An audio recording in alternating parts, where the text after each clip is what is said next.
All right, the big debate, real versus artificial. Which type of Christmas tree do you think is more environmentally friendly? CBS News science technology correspondent Daniel Sieberg has the answer.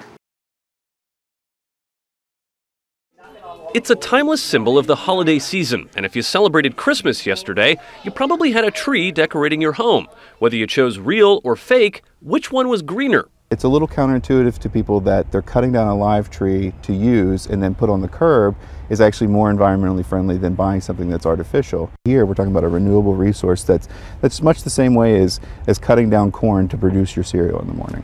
People might think that cutting down all these trees is a little bit wasteful, but is it still helping the environment somehow? It definitely is, because you're basically not releasing CO2 by doing this, because these trees are generally replanted on tree farms, so it's a renewable resource, and where plastic trees are not.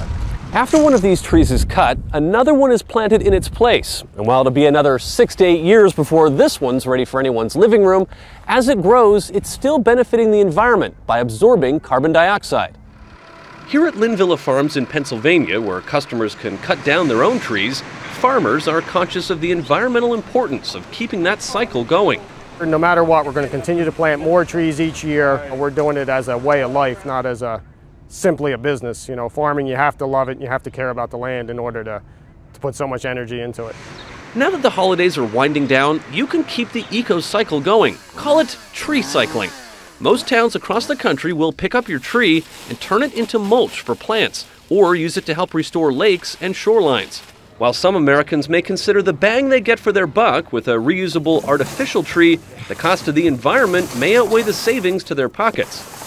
You've got a tremendous amount of resources that are used in transport and storage, because most of the trees that are purchased by people in the United States are from China. They take a tremendous amount of resources to produce the tree, petroleum especially, polyvinyl chloride that's used. Sometimes lead is used as a stabilizer for that, so you're putting that into your home.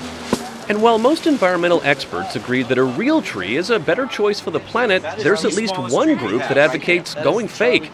The American Christmas Tree Association told CBS, the amount of gasoline used to transport an artificial tree from Asia is tiny in comparison to the amount of gasoline used to drive a car to pick up a Christmas tree.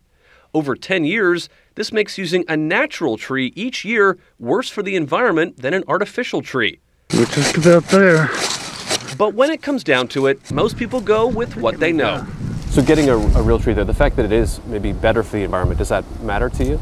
Well, sure, I'm glad it's a residual effect of what I happen to like to do. If it was the other way around, I don't know how good I'd feel about it. For The Early Show, Daniel Sieberg, CBS News, Media, Pennsylvania. U.S. tree farmers sold nearly $500 million worth of trees last year. Americans spent only $70 million on artificial trees, most of which came from China.